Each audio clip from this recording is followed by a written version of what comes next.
शादी की तारीख तय करते, समय मर जाना पर ये 5 गलती मत करना, नहीं तो 7 पीढ़ी तक दोष लगेगा। अगर शादी की तारीख तय करते समय ये 5 गलतियां अगर किसी से गलती से भी हो जाए तो उसका वैवाहिक जीवन में कभी सुख नहीं प्राप्त कर सकता। हमेशा उसके जीवन में सिर्फ परेशानी और क्लेश ही क्लेश बना रहता है। भक्तों, जीवन का सबसे बड़ा निर्णय होता है विवाह। अगर आप अपने या अपने बच्चों के विवाह की तारीख तय कर रहे हैं तो ये 5 महानियम जान लेना। भक्तों, भले ही मर जाना पर इन नियमों को अनदेखा करने की भूल मत करना। अगर आपने गलत मुहूर्त पर शादी कर ली तो दुनिया की कोई ताकत आपके वैवाहिक जीवन को सुख समृद्धि से नहीं भर पाएगी। इतना परेशानियां आएंगी कि आपका जीवन नर्क हो जाएगा। लेकिन अगर आज की वीडियो अगर आपने पूरा देख लिया तो मेरा यकीन मानिए, आपका दाम्पत्य जीवन स्वर्ग बन जाएगा और मां गौरी का आशीर्वाद सदा बना रहेगा। गुरुजी ने शिव महापुराण की कथा में बताया है कि इन 5 बातों का ध्यान रखना अनिवार्य है। दोस्तों, अगर आप अपने लिए या अपने परिवार में किसी प्रियजन के लिए विवाह की तारीख तय करने जा रहे हैं तो आपको यह 5 नियम तो बिल्कुल ही पता होने चाहिए। आपने बिल्कुल सही वीडियो पर क्लिक किया है, क्योंकि इस छोटे से वीडियो में मैं आपको सब कुछ बताऊंगा, जैसे कि विवाह की सही मुहूर्त कैसे तय करें, किन महीनों में शादी नहीं करनी चाहिए, ग्रहण, गुरु अस्त, शुक्र अस्त का सही अर्थ क्या है, ज्येष्ठ दोष क्या होता है, और अगर आपका शादी का डेट सही समय पर नहीं पड़ा है तो उसके लिए भी एक महा उपाय बताऊंगा। इसीलिए वीडियो को अंत तक जरूर देखें और कमेंट बॉक्स में लिखें जय मां गौरी, जय भगवान शिव। चैनल को सब्सक्राइब कर लीजिए ताकि आपके विवाह में भी खुशियां और सौभाग्य सदा बना रहे। भक्तों, विवाह केवल 2 व्यक्तियों का मिलन नहीं होता, यह 2 परिवारों का, 2 अलग अलग भाग्य रेखाओं का और 2 आत्माओं का 7 जन्मों का पवित्र बंधन है। यह एक ऐसा धार्मिक और सामाजिक अनुष्ठान है जिसकी नींव शुभता और सही मुहूर्त पर टिकी होती है। जिस तरह किसी महान भवन को बनाने से पहले उसकी नींव मजबूत की जाती है, ठीक उसी तरह एक सफल और सुखी वैवाहिक जीवन की नींव सही विवाह मुहूर्त पर निर्भर करती है। आजकल देखा जाता है कि लोग सुविधा के अनुसार या सिर्फ बड़े बड़े बैंक्वेट हॉलों की उपलब्धता देखकर विवाह की तारीख तय कर लेते हैं। भक्तों, यह एक बड़ी भूल है। यह गलती आपके आने वाले समस्त जीवन पर, आपके बच्चों के भाग्य पर और आपके परिवार की समृद्धि पर एक गहरा और नकारात्मक प्रभाव डाल सकती है। सोचिए, अगर आप अपनी गाड़ी में गलत तेल डाल दें तो क्या वह गाड़ी लंबे समय तक चलेगी?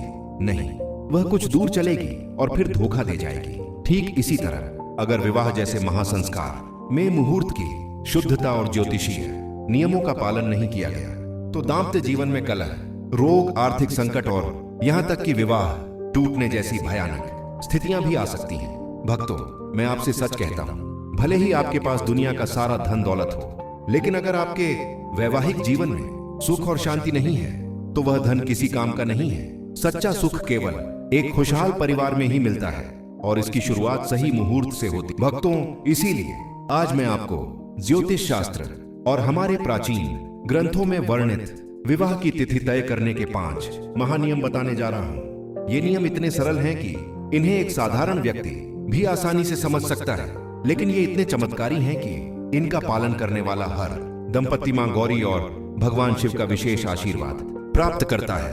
भक्तों, गुरुजी ने अपनी अभी की शिव महापुराण की कथा में विशेष रूप से इन 5 बातों का उल्लेख किया है और कहा है कि ये नियम एक रक्षा कवच की तरह काम करते हैं। ये आपके दाम्पत्य जीवन को हर तरह के दोषों, नजरों और नकारात्मक ऊर्जा से बचाते हैं। भक्तों, आज का यह ज्ञान आपको हजारों रुपए खर्च करके पंडितों से मिलने वाले परामर्श से कहीं ज्यादा मूल्यवान है। इस वीडियो को देखने के बाद आपको किसी और से पूछने की जरूरत नहीं पड़ेगी कि विवाह की तारीख कैसे तय करें। यह आपके लिए मार्गदर्शक का काम करेगा जो आपको खुशहाल और समृद्ध वैवाहिक जीवन की ओर ले जाएगा। तो चलिए दोस्तों, उपाय को शुरू करते हैं। उससे पहले हे मां गौरी आपके इस वीडियो को जो भी लाइक और चैनल को सब्सक्राइब करे उसका दाम्पत्य जीवन हमेशा खुशहाल रखना और उन्हें शिव पार्वती जैसा प्रेम देना। साथ ही साथ कमेंट बॉक्स में 5 बार जय मां गौरी, जय भगवान शिव जरूर लिखें ताकि उनकी कृपा आप सभी को प्राप्त हो सके। भक्तों, अब मैं आपको ये 5 नियम एक एक करके बहुत ही आसान भाषा में समझाता हूं ताकि आप इन्हें कभी भूल न सकें और अपने जीवन का यह महत्वपूर्ण निर्णय पूरी समझदारी और शुभता के साथ ले सकें। चैनल को सब्सक्राइब कर ले अभी के अभी। विवाह की तारीख तय करने के 5 महानियम में से पहला नियम, दोस्तों, जिस माह में जातक का जन्म हुआ हो उस माह में शादी नहीं की जाती है। इसे और भी आसान भाषा में समझिए। भक्तों, जातक का मतलब होता है जिसकी शादी होने वाली है, यानी दूल्हा या दुल्हन। यह नियम लड़का और लड़की दोनों पर समान रूप से लागू होता है। उदाहरण के लिए, यदि किसी लड़के का जन्म जनवरी के महीने में हुआ है तो ज्योतिष शास्त्र के अनुसार उसकी शादी जनवरी के महीने में करना अशुभ माना जाता है। इसी प्रकार अगर किसी लड़की का जन्म जुलाई के महीने में हुआ है तो उसकी शादी भी जुलाई के महीने में करने से बचना चाहिए। इसके पीछे का गहरा कारण क्या है? ज्येष्ठ शब्द का अर्थ होता है बड़ा। ज्योतिषीय दृष्टि से ज्येष्ठ पुत्र का विवाह ज्येष्ठ मास में करना एक गंभीर दोष उत्पन्न करता है, जिसे ज्येष्ठ दोष कहते हैं। इस दोष के कारण घर की बरकत रुक जाती है।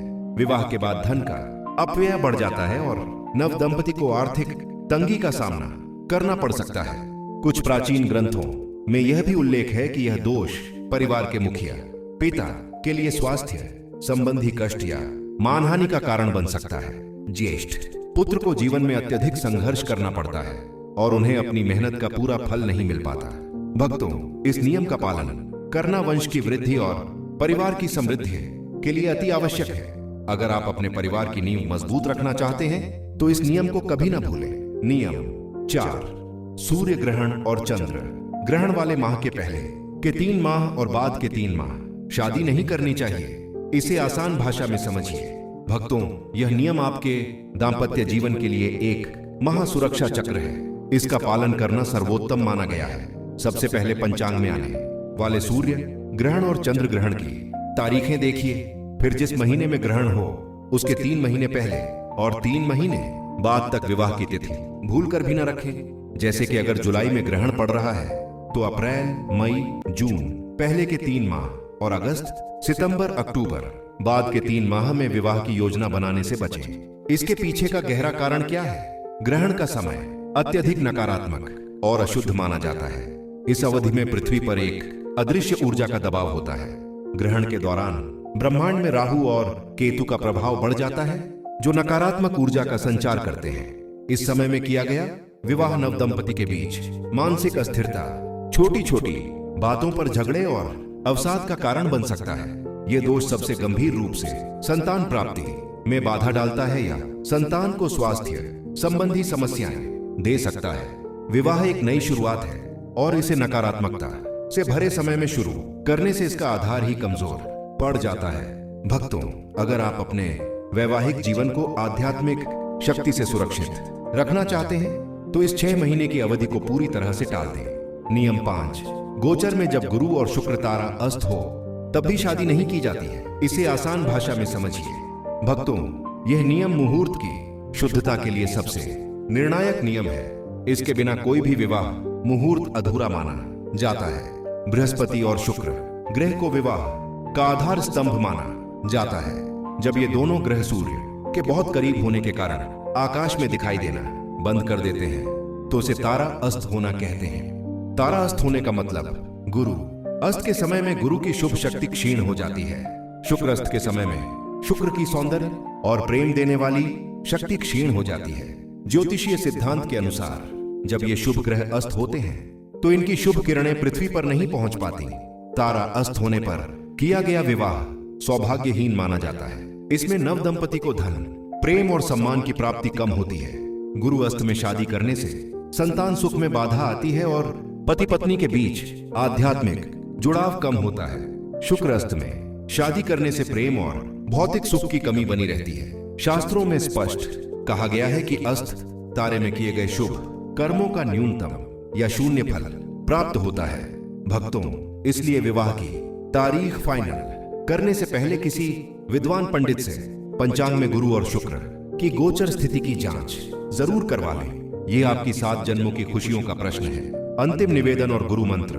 भक्तों, मैंने आपको ये 5 महानियम बिल्कुल सरल और स्पष्ट भाषा में समझा दिए हैं। ये नियम आपके विवाह मुहूर्त को दोष रहित बनाते हैं और अखंड सौभाग्य प्रदान करते हैं। भक्तों, मेरा अंतिम निवेदन जो गुरु मंत्र है, भले ही आपको अपने मनपसंद बैंक्वेट हॉल की तारीख न मिले, भले ही आपको कुछ महीनों का इंतजार करना पड़े, लेकिन इन 5 नियमों को अनदेखा करके विवाह की तारीख तय करने की भूल मत करना।